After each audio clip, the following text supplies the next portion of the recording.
안녕하세요. 이제 일주일 있으면은 우리 복음 전도를 시작하는데, 복음 집회를 앞두고 주님께서 주신 말씀을 교제하고자 합니다. 마가복음 1장 말씀을 먼저 보겠습니다.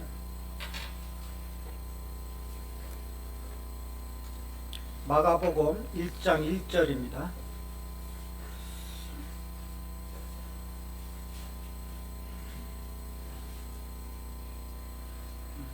하나님의 아들 예수 그리스도의 복음의 시작이라, 이렇게 마가복음이 이렇게 시작을 하고 있습니다. 예수 그리스도의 복음의 시작이라. 계시록 22장 21절, 이건 찾기가 굉장히 쉬워요. 제일 끝에 말씀, 성경의 제일 끝에 말씀.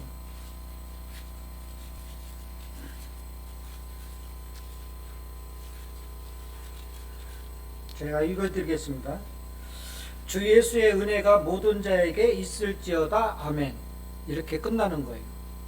이 마가복음은 신약 성경에 처음으로 기록하기 시작한 거예요. 우리는 요한복음이 마태복음이 제일 앞에 있기 때문에 마태복음, 신약 성경이 마태복음으로 시작한다고 착각하지만, 실제적으로 신약 성경은 마가복음으로부터 시작이 돼요. 왜? 제일 먼저 기록을 하기 시작했으니까.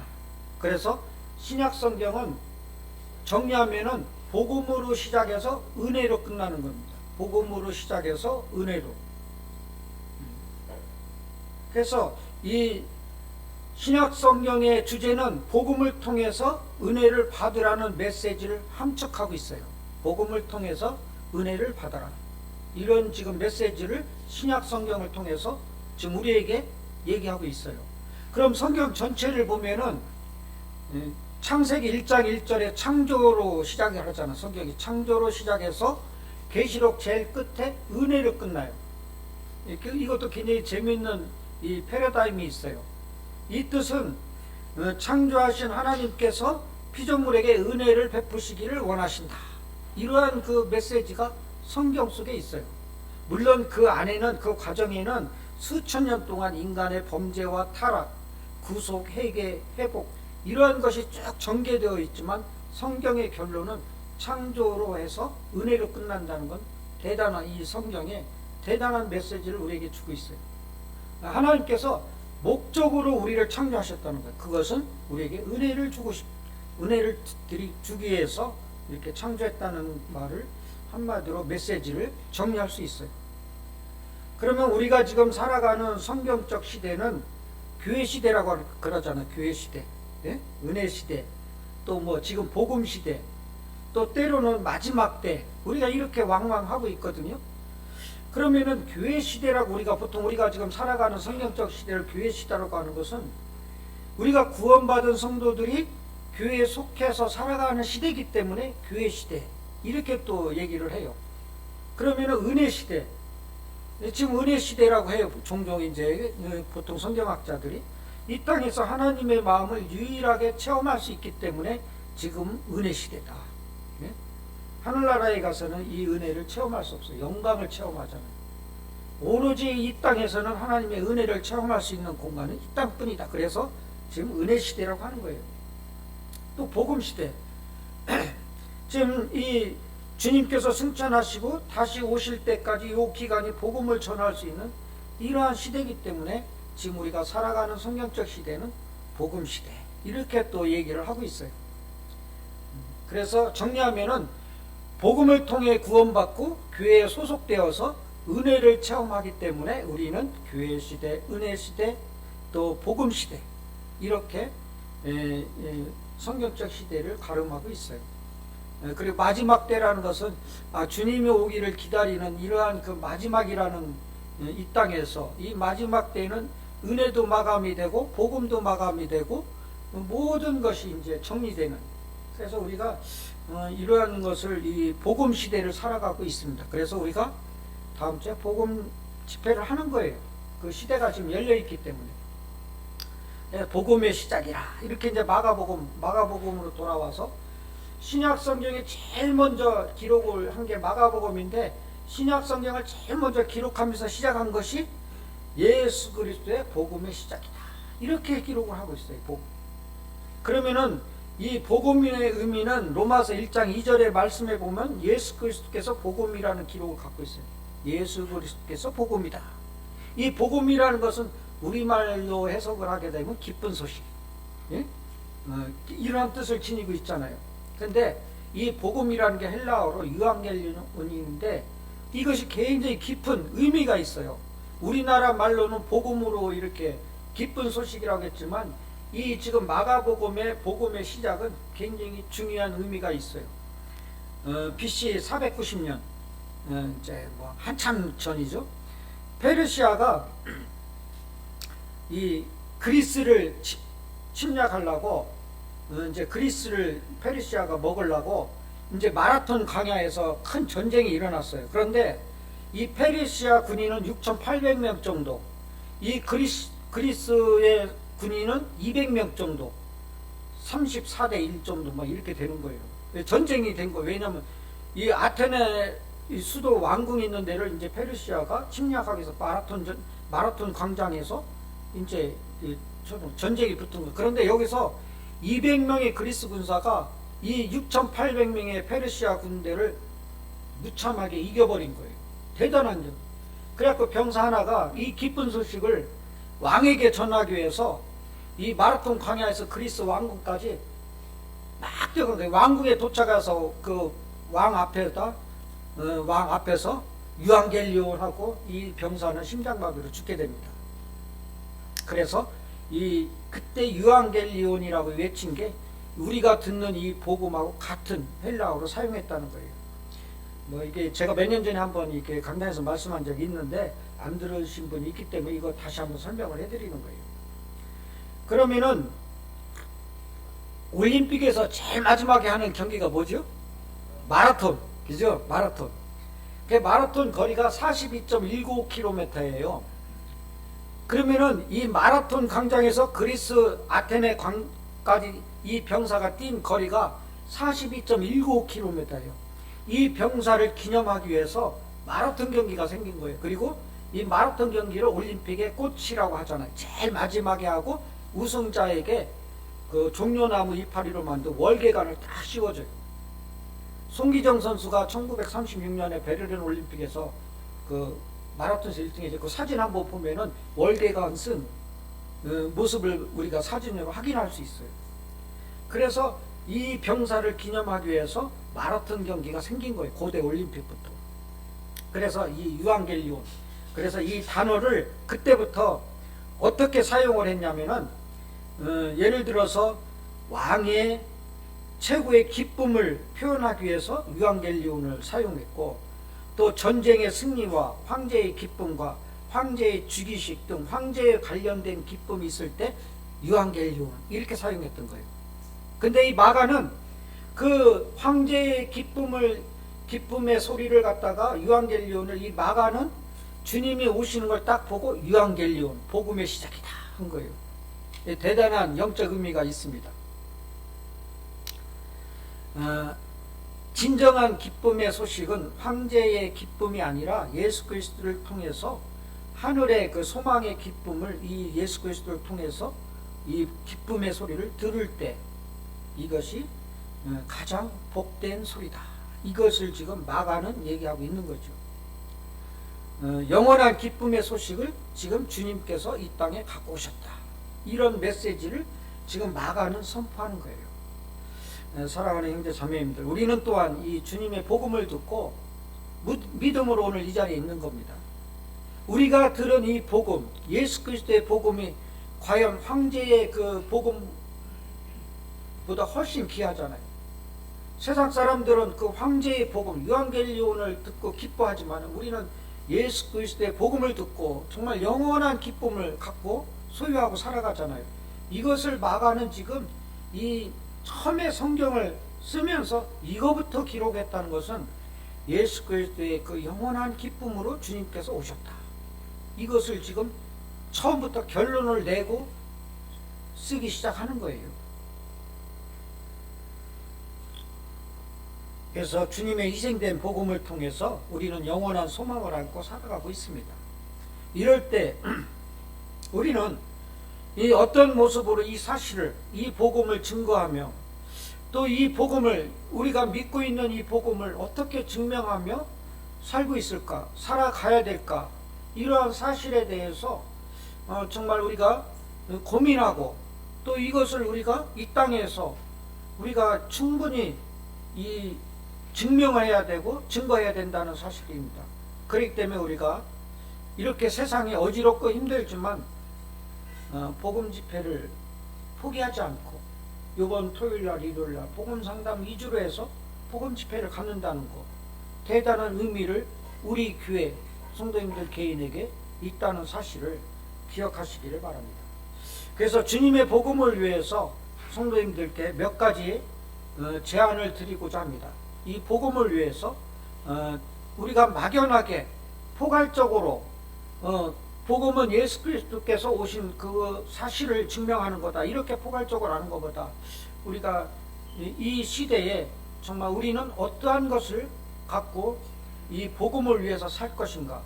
그래서 첫 번째는 사명입니다. 사명. 사도행전 20장 24절 말씀을 한번 보겠습니다. 사도행전 20장 24절입니다.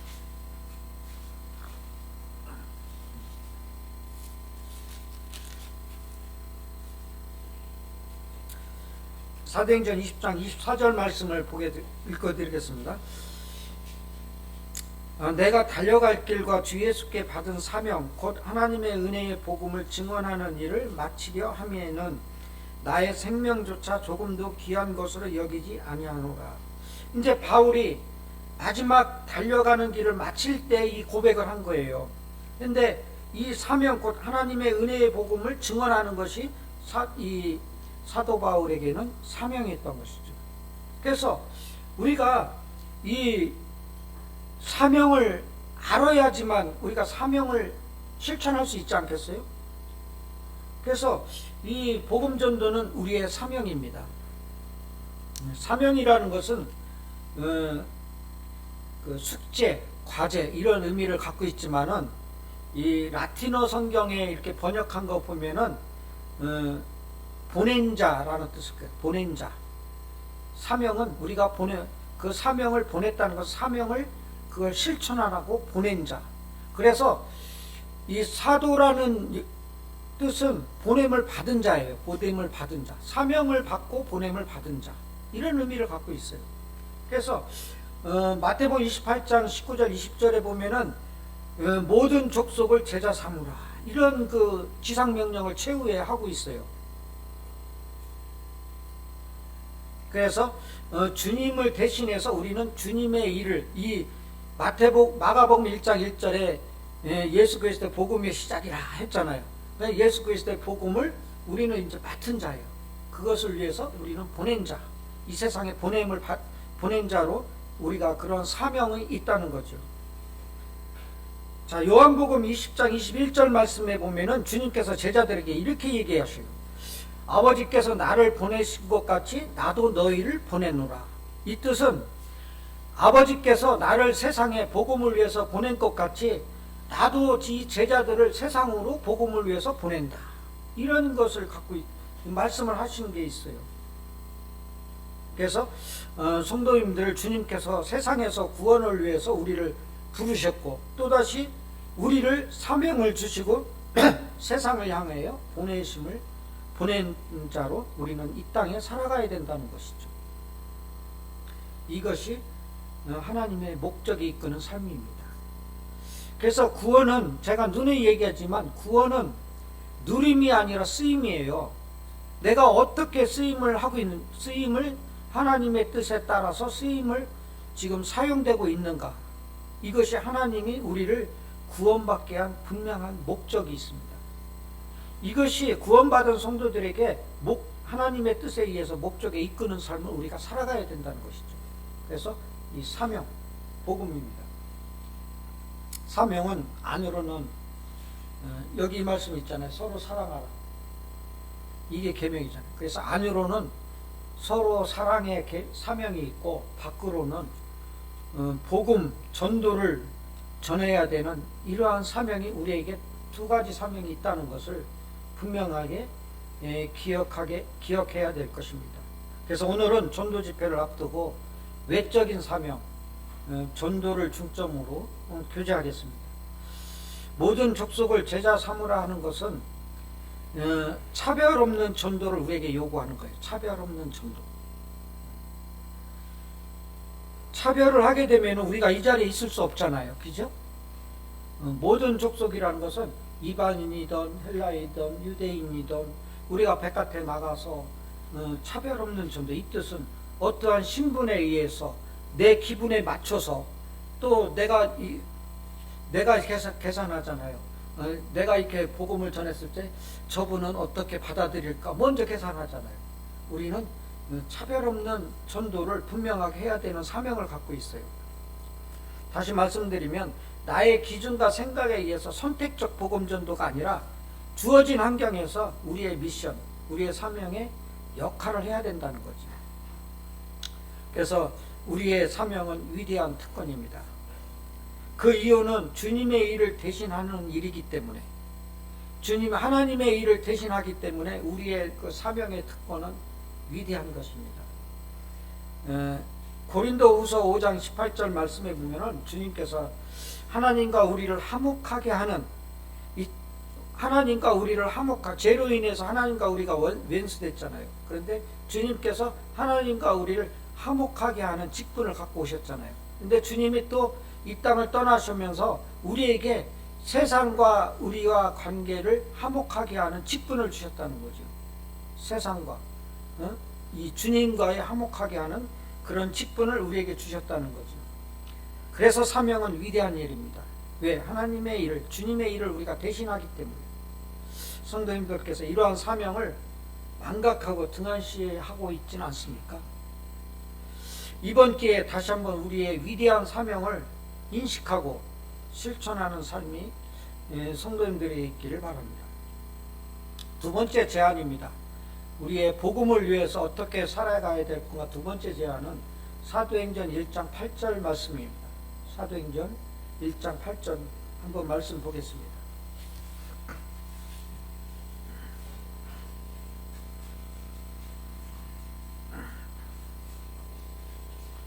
제가 읽어드리겠습니다. 오직 성령이 너희에게 임하시면 너희가 권능을 받고 예루살렘과 온 유대와 사마리아와 땅끝까지 이르러 내 증인이 되리라 하시니라. 사명을 알았다면 사명을 실천할 수밖에 없잖아요.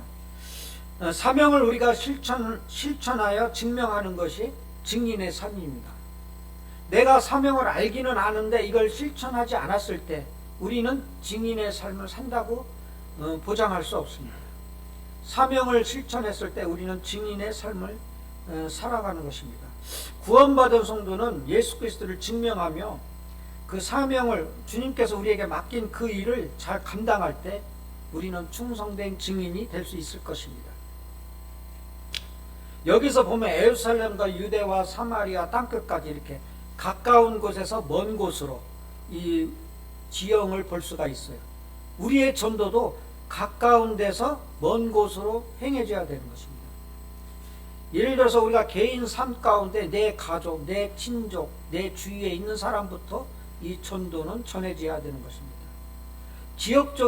지역적으로는 이 교회를 중심으로 해서 교회에서 가까운 데서 먼 곳으로 이렇게 전도가 되어지는 것입니다. 우리 교회가 정림동에 있다는 사실은 성도님들의 편리성 때문에, 성도님들이 모이기 편리함을 위해서 이 교회가 정림동에 존재하는 것은 아닙니다.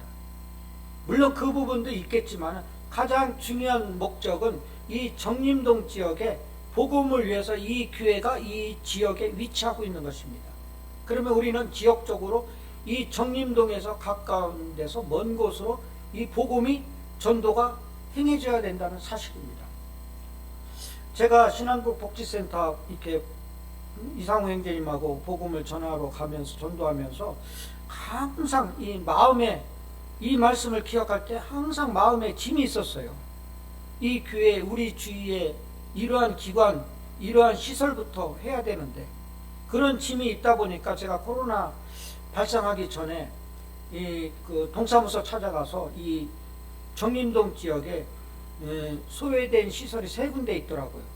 그래서 막 찾아다니다가 이 코로나가 확진자가 너무 많이 늘어나갖고 지금 중단된 상태입니다. 그래서 이 코로나 시대가 끝나면은 저는 가장 먼저 이 정림동 지역에 있는 소외된 이러한 시설부터 달려갈 것입니다. 왜 말씀에 있잖아요. 가까운 데서 멀리. 그래서 우리의 삶 가운데 정말 우리 가족, 친족, 가까운 데부터 이 전도는 행해져야 됩니다. 그리고 1장 4절, 그 사도행전 1장 4절에 보면은 제자들에게 예루살렘을 떠나지 말라고 했거든요. 지금 예루살렘에는 성전이 있어요. 그러니까 성전을 떠나지 말라. 이 말이에요. 그 얘기는 우리가 지금 살아가는 시대는 교회잖아요. 우리는 교회를 떠나서는 복음을 전할 수 없잖아요. 교회를 전제해서 우리는 복음을 전할 수밖에 없잖아요.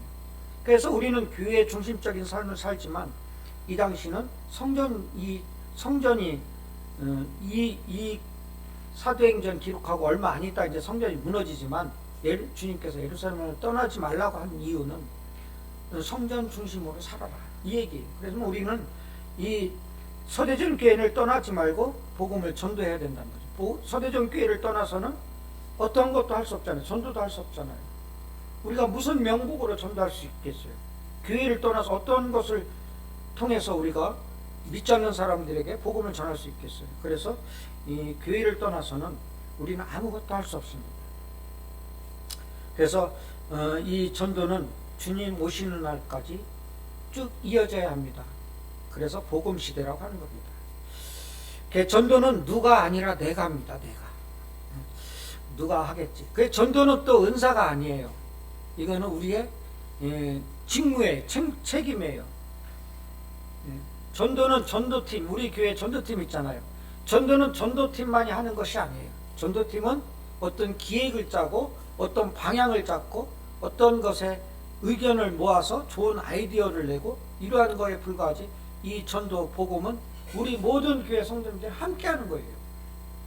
그래서 이 일은 내가 아니라, 누가가 하는 것이 아니라 내가 해야 된다는 사실을 성도님들이 인식하시기를 바랍니다. 얼마 전에 기독교 방송에서 설문지를 조사했어요. 그래서 믿지 않는 사람들을 대상으로 해서 이런 질문을 했어요. 교회 다니는 사람에게 가장 듣기 싫은 소리는 무엇이냐? 제일 많이 나온 것이 교회 가자고 강요할 때, 이것이 제일 많이 1위가 나왔어요.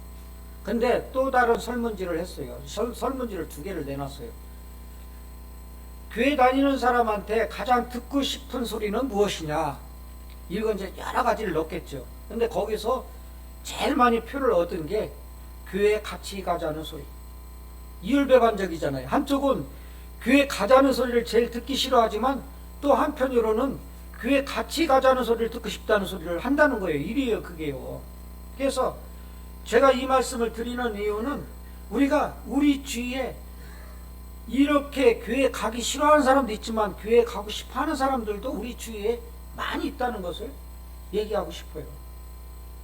제가 얼마 전에 한 2년 전에 종친회를 좀 참석을 했어요. 그래갖고 그 종친회 다니는 이제 친족들이나 교회에 다니는 것 때문에 일요일 날 그 종친을 해야 되는데 토요일 날 하게 된 거예요. 저 때문에 이제 나 못 나간다. 일요일 날은 못 온다. 그래갖고 토요일 날 하면서 여기에 대해서 이제 뭐 이렇게 강하게 얘기하는 종친이 있었어요.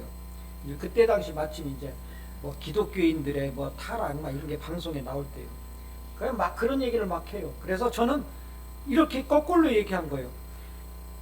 그리스도인이 그렇게 했을 때 뉴스에 나올 정도라면은 세상이 그리스도인께 기대 가치가 높은 거 아니냐. 도덕성이든 어떠한 인품이든 기대 가치가 높기 때문에 어떠한 목사가 어떠한 기독교인이 세상적으로 잘못했을 때 뉴스에 크게 나오고 관심 갖는 거는 그만큼 세상 사람들이 기독교인들에 대한 도덕감을 높이 보기 때문에 그래서 교회 다녀야 된다. 자, 다른 종교에서 그런 일이 벌어지면 뉴스에 나오냐? 안 나오지 않냐? 응? 그리고 산속에 있는 종교는 그 안에서 뭐가 이루어지는지 알 수가 없지 않느냐? 이 교회는 세상에 나와서 사람들과 접촉하다 보니까 그런 문제가 나왔을 때 뉴스에 나오고 하는 것은 그만큼 당신네들이 기독교인에 대한 도덕성을 높이 평가하고 있는 거 아니냐. 어? 이거 하나만으로도 교회 다닐 이유가 된다. 분명한 이유가 된다. 오히려 이런 부분에 우리가 담대함을 갖고 얘기를 해야 된다고 생각이 됩니다. 사랑하는 형제 자매님들, 세상에 어떠한 조건이나 환경을 계산하지 마십시오. 그런 계산을 하다 보면 우리는 물러설 수밖에 없어요. 입도 한번 뻥끗하지 못해요. 세상에 어떠한 그 환경, 기독교인들에 대한 비판적인 환경, 오히려 그걸 우리는 역으로 더 강하게 담대하게 그들에게 설명할 수 있어야 되고 강권할 수 있어야 됩니다. 그만큼 세상이 그 기독교인들, 우리 성도님들에게 도덕적인 가치를 높이 평가하고 기대하고 자기네들의 기준보다 위에 있다는 것을 인정하는 거예요. 그거는. 그렇기 때문에 역으로 그래서 교회 나와야 된다. 네? 그렇다고 교회 다니는 분들이 다 그렇지는 않다. 훨씬 더 좋은 사람이 많은데 소수의 무리를 그렇게 평가한다는 것은 당신네들이 시인하는 거다. 저는 이렇게 담대하게 말할 수 있습니다. 그래서 제가 이런 말씀을 드리는 것은 환경이나 조건에 위축되지 마십시오. 사명을 잘 감당했을 때, 그런 환경 속에서 사명을 잘 감당했을 때 우리는 충성된 증인이 될 것입니다. 성도님들께서 주위의 모든 사람들에게 한 번쯤 교회 같이 가자고 제안하시기를 바랍니다. 이것이 증인의 삶의 첫걸음입니다. 우리가 그 말을 하지 못하는 이유는 거부당함의 두려움 때문에, 또 거부당한 두려움으로 인해서 그것이 더 무섭기 때문에 우리는 말을 못할 때가 많이 있습니다. 하지만 우리는 구원받은 성도라면 이런 말을 하지 못하는 것에 대해서 주님에 대한 두려움을 더 갖고 있기를 바랍니다. 세상을 향해서 우리는 복음을 풀어서 구원에 이르기까지 하기는 우리 힘으로는 너무 힘들어요. 어렵고 두려워요. 그런데 우리는 내가 다니는 교회를 먼저 저는 소개를 해요. 우리 교회는 성경적 모습을 지키려고 하는 독립적인 교회다. 그리고 우리 교회 모임에서는 지금 기독교 방송을 통해서 큐티 방송도 하고 있다. 뭐 이제 다 나중에 교회 안에 들어와서 물론 두 부류가 있더라고요. 교회에 대해서 잘 아는 분들에게는 불에 들린 책자를 줘가면서 설명을 하고, 교회에 대해서 잘 모르는 분은 이렇게 얘기를 해요. 우리는 성경의 가치를 추구하는 독립적인 교회고, 우리 모임에서는 또 기독교 방송에 큐티 방송을 지금 방송을 하고 있다. 그래서 내가 다니는 교회 한번 다녀보자, 이런 제안을 성도님들이 하시기를 바랍니다. 이거는 누구나 할 수 있다고 생각이 돼요. 내가 이 서대주님교회 다니는 이상은. 그래서 주님께서 제자들에게 예루살렘을 떠나지 마라, 우리도 서대주님교회를 떠나지 말라, 기다려라 하는 것은 이 세상의 많은 사람들을 교회에 인도할 책임이 있기 때문에 주님께서 이렇게 얘기하지 않았는가, 이렇게 생각합니다. 세 번째는 그 증인이란 1장 8절에 보면 증인이란 단어는 순교를 의미해요. 순교를. 그래서 복음은 희생을 담보로 하고 있습니다. 희생을 담보로. 매주 지금은 중단됐지만 수요일날 이상호 형제님하고 저하고 신앙국 복지센터 가면은 우선 시간 희생해야 되잖아요. 그죠? 4시간. 그렇잖아요. 또 거기 가는 시간만 희생해요? 이상호 형제님 그 말씀 준비하고 그러면 자기 시간 희생해야 되잖아요. 이 시간 희생하다 보면 그 안에 또 뭐 사료 배달하면 또 몇 푼 벌을 수 있는데 그것까지 희생이 되잖아요. 물질까지 희생이 되잖아요. 주님의 복음은 절대적으로 희생하지 않고는 희생이 담보되는 것입니다. 즉, 그 복음에는 시간, 물질, 마음의 희생이 존재된다는 사실입니다. 주님의 일은 거저되는 것이 없습니다. 작은 희생 없이는 주님의 일, 교회의 일, 성도의 일, 복음 전하는 일 할 수 없습니다. 우리도 지금 세상에 나가서 이 시간에 세상 사회활동을 하면 많은 세상적인 수익을 얻을 거예요. 그렇지만 그거마저도 우리가 포기하고 이 자리에 있는 것입니다. 이것이 바로 주님의 일, 성도의 일, 교회의 일에 작은 희생으로 시작이 되는 것입니다. 세상에 믿지 않는 많은 인생들은 고급 아파트, 승용차, 주식, 통장의 높은 숫자, 소유의 가치에 미쳐버리는 거죠. 그죠? 소유의 가치. 내가 얼마만큼 갖고 있느냐. 이것만 추구하는 거예요. 그런데 우리 구원받은 성도님들은 존재의 가치에 추구하는 거예요. 존재. 성도라는 존재의 가치가 소유의 가치보다 월등히 우리는 우월성을 갖고 있는 거예요. 소유의 가치는 이 땅에서밖에 그 가치가 소멸되잖아요. 우리는 존재의 가치를 갖고 있어요. 구원받은 성도. 하늘나라에 갈 수 있는 이런 이 가치를 지니고 있다는 거예요.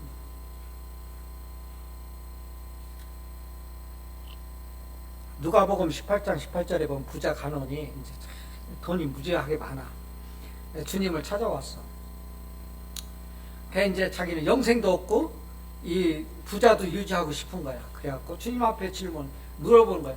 아, 내가 영생을 어떻게 어떻게 얻냐고 그랬더니 주님께서 네가 가진 재산을 다 팔아서 가난한 사람한테 다 나눠주라. 그러니까 이 부자는 심각하고 돌아간 거예요. 왜? 이 부자는 소유의 가치가 더 중하거든. 근데 주님은 지금 존재의 가치가 너가 갖고 있는 소유의 가치보다 훨씬 높다는 것을 좀 얘기하고 있거든요. 그래서 여기 있는 성도님들, 저도 그럴 때가 많이 있더라고요. 세상이 소유의 가치에 지금 몰입하고 있을 때 우리가 거기 동화되고 있지 않는가. 거기에 동화되다 보면은 내 존재의 가치를 놓쳐버리는 거예요. 존재의 가치를 낮게 보는 거예요. 우리는 세상에 어떠한 극대의 소유를 갖고 있더라도 우리의 존재 가치는 세상에 어떠한 세상의 소유 가치보다 월등하다는 것을 우리가 인식하기를 바랍니다. 1975년도 제가 고등학교 1학년 때, 저는 지금도 생생해요. 그때 제가 철이 들어서 많은 것을 깨달았어요. 대청댐이 생겨갖고 우리 선산이 그 대청댐 수물지역이라 이제 묘를 이장하는 거예요. 묘를. 그럼 지금은 이제 사람 사서 하는데 그때는 다 이렇게 모여서 이렇게 묘를 이장하는 거예요. 그러니까 묘를 파서 옮기는데 어떤 묘는 뭐 이제 10년 된 거, 어떤 거는 1년 된 거, 어떤 거는 뭐 몇십 년 된 거, 어떤 거는 몇 개월 된 거, 이런 묘가 쭉 있잖아요. 그럼 그걸 다 파서 이제 옮기는 거예요.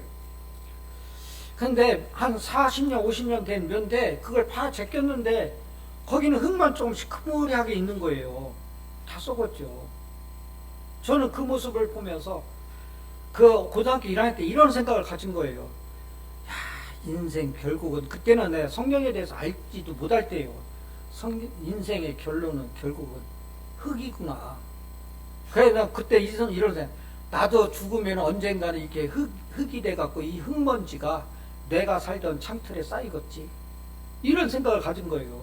그래, 야, 이건 아무것도 아니고, 그러면은 때가 되면은 내가 머리 깎고 눈썹 밀고 세속을 떠나서 부류의 명작을 하나 남기는 것이 최고의 인생의 가치구나. 그때 그런 생각을 가졌다니까요. 그런데 물론 그런 결정하기 전에 복음이 내 인생에 들어와서 내가 오늘 이 자리에 있는 거예요. 인생은 믿지 않는 사람들도 결국은 무상한 것을 알면서도 소유의 가치에 미쳐 사는 겁니다. 자기도 모르게. 옆에 사람이 그렇게 살아가니까 거기에 몰입돼서 그냥 살아가는 거예요. 동달. 그것이 당연한 거예요. 그것이 아무렇지 않은 거예요. 그렇지만 여기 계신 성도님들은 우리는 존재의 가치가 있기 때문에 이 소유의 가치를 밑으로 볼 수 있기 때문에 우리는 얼마든지 복음을 위해서, 전도를 위해서 시간을 희생할 수도 있고 마음을 희생할 수도 있고 또 물질을 희생할 수도 있고 여러 가지를 다 우리가 희생을 해서 복음의 전도를, 우리의 사명을 감당할 수 있다고 생각이 됩니다. 로마서 6장 13절에 보면은 이런 말씀이 있어요. 너희 지체를 의의 병기로 하나님께 드려라. 이 말씀이 있거든요. 이 병기라는 것은 전쟁 용어예요. 전쟁 용어. 그 전쟁에 승리하기 위해서는 희생 없이는 승리할 수 없잖아요. 그죠? 희생 없이는 승리할 수 없어요. 지금 우크라이나 전쟁에서 얼마나 많은 사람이 죽고 있습니까? 그와 마찬가지로 우리가 의의 병기로 하나님께 드리라는 것은 우리가 복음은 사단과의 전쟁이에요. 그러면은 이 사단과의 전쟁에서 우리가 승리하기 위해서는 우리의 희생 없이는 승리를 얻을 수가 없다는 거예요. 그래서 주님은 이런 거예요. 우리를 의의 병기로 드려라. 우리가 복음 전도를 위해서는 우리가 희생 없이는 그 전쟁에서 승리할 수 없다는 것입니다. 그래서 성도님들께서 기도로 동참해 주시고 물질로 동참해 주시고 정말 이런 부분에 희생과 동역을 통해서 복음 전도의 결말 우리가 승리할 것입니다. 앞에 계신 장로 형제님들 또 몇몇 형제님들이 앞서서 기도하고 진행하고 영혼 구도자들을 수합해서 상담하고 이것이 아니라 이건 우리의 전부의 일입니다. 지금까지 교제한 거 한 줄로 정리하면은 희생으로 우리의 사명을 잘 감당해서 증인된 삶을 사는 서대님께 성도님들이 되시기를 바랍니다. 희생으로 사명을 잘 감당하고 그 감당을 통해서 증인된 삶을 사는 성도님들이 되시기를 바랍니다. 세 가지를 제가 교제했습니다. 사명을 우선 알고, 두 번째는 증인의 삶을 이 땅에 살아가며 이 증인의 삶을 살기 위해서는 우리는 희생할 수밖에 없다. 이 희생을 두려워서 내 거 내어주는 것이 두려워서 우리는 포기할 수 없습니다. 우리는 내어주는 거에 세상 사람들은 많이 아주 인색해요. 그렇지만 이런 기회를 통해서 주님께 우리의 소유를 내어줌에 있어서 내어준다고 해서 꼭 물질에 국한되는 게 아니에요. 우리의 마음, 우리의 시간 이러한 것을 얘기하는 겁니다. 저는. 물질 없는 분은 내어주면 못하면 그거 어떻게 얼굴도 못 들잖아요. 그렇잖아요. 그렇지만 우리의 마음과 시간은 물질과 관계없잖아요. 그래서 성도님들께서 정말 이게 어려운 때입니다. 굉장히 어려운 때예요. 이런 오미크론 코로나가 이렇게 확산되는데도 우리가 이런 집회를 하고 기도하고 있다는 것은 대단한 용기고 대단한 우리에게 큰 일이라고 저는 생각을 하고 있습니다. 지금은 세상은 오미크론 코로나가 확산되고 강원도 산불로 세상이 어지럽고 우크라이나 전쟁으로 인해서 세상은 지금 난리고 제가 2년 전에 성도님들 기억력이 많이 떨어지니까 기억하실지 모르겠네요. 기억력이 떨어진다고 해서 제가 이 성도님들을 비하하는 게 아니라 제가 이렇게 몇 번 강단에서 말씀드린 걸 잘 기억을 못 하시더라고요. 제가 2년 전에 2050 거주불능 지구라는 그 책을 소개한 적이 있어요. 예? 근데 그 책 속의 내용이 2년 전인데 지금 그 책 내용이 2년이 지난 이후 지금의 그 증거가 다 나타나요. 그 책 내용이. 예? 2050년에는 사람이 살 수 없는 지구가 된대요. 자, 지금 열대야가 계속 진행 중이죠. 지금 그 책이 발행하고 나서 2년 후에 에너지 값이 2배로 올랐어요. 지금 석유값이, 휘발유 값이 2배 올랐어요. 세계 곡식 가격이 50%가 인상이 됐어요. 우리는 풍족하니까 모르잖아요. 지금 그런데 세계 경제학자는 돋보기로 지금 세계를 이렇게 뒤다볼 때 굉장히 위기감을 느끼고 있답니다. 위기감을. 그런데 이런 환경 속에서 우리는 이 복음 집회를 하고 있다는 것은 대단한 일 아닙니까? 지금 오미크론이 더 두려워하고 이런 환경이지만 이런 집회를 계획하고 또 여기에 개인 상담을 신청한 분들이 있고 또 이렇게 강사를 정해서 이러한 일을 한다는 게 우리에게는 대단한 일을 하고 있다는 것을 성도님들이 기억해 주시길 바랍니다. 그리고 이를 위해서 성도님께서 섬김과 기도로 함께 동역해 주셨으면 좋겠습니다. 마지막으로 마태복음 20장 22절 말씀 보겠습니다. 마태복음 20장입니다.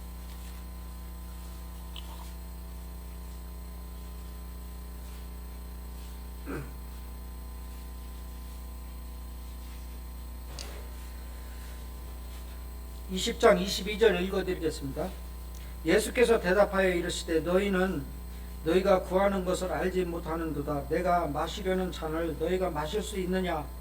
그들이 말하되 할 수 있나이다. 이 말씀의 배경은 요한과 야고보의 어머니 살로메가 두 아들을 주님의 우편 좌우편에 이렇게 앉게 해줄 것을 요구하는 거예요. 그런데 주님께서 내 잔을 마실 수 있느냐 물어보는 거예요. 그래, 내 잔을 마실 수 있느냐 질문했을 때 이 살로메는 마실 수 있다고 답을 한 거예요. 그런데 성경에서 이 잔은 두 가지가 있어요. 첫 번째 잔은 영광의 잔이에요. 영광의 잔. 시편 23편 5절하고 116편 13절에 보면은 이 잔은 영광의 잔이에요. 그리고 또 한 잔, 성경에서 나오는 잔은 고난의 잔이에요. 시편 75편 8절이라든지 이사야서 51장 17절, 마태복음 26장 39절 이런 말씀을 통해서 성경에서 잔이 나올 때는 두 가지 잔이 나와요. 영광의 잔이 있고 고난의 잔. 근데 여기서 주님께서 질문한 거는 고난의 잔을 마실 수 있느냐 이렇게 물어봤는데 살로메는 영광의 잔을, 영광만을 생각한 거예요. 두 아들을 좌우측에 앉히겠다는 것은 자기 자녀 영광만 영광의 잔으로 대답을 한 거예요. 근데 주님은 고난의 잔을 지금 질문한 건데, 이와 마찬가지로 우리에게 주님께서 질문하는 거예요. 너희들이 내 잔을 마실 수 있느냐? 내 고난의 잔을 마실 수 있느냐? 주님이 지금 우리에게 질문하고 있습니다. 우리가 고난의 잔을 마실 때 영광의 잔은 당연히 따라오게 돼 있어요. 이 살로메는 고난의 잔을 생각하지 않고 영광의 잔만 생각해서 마실 수 있다고 대답을 한 거예요. 그래서 성도님들께서 이 고난의 잔을 주님께서 물어보실 때 우리는 어떻게 대답할 것인가? 주님께서 십자가를 질 수 있느냐고 우리에게 물어보실 때 우리는 망설임 없이 대답을 해야 될 것입니다. 그 이유는 주님께서 십자가의 보혈로 우리를 사셨기 때문에 우리의 심령은 주님의 것이기 때문입니다. 우리의 사명인 복음을 위해서 주님의 인도하신 동안 우리가 살아갈 동안 우리는 분명히 사랑과 충성으로 그 일을 감당하고 견뎌내서 정말 주님의 그 사명을 감당하는 선생님께 성도님들이 되시기를 바랍니다. 새 찬송가 461장 찬송하면서 말씀 교제를 마치겠습니다. 461장입니다.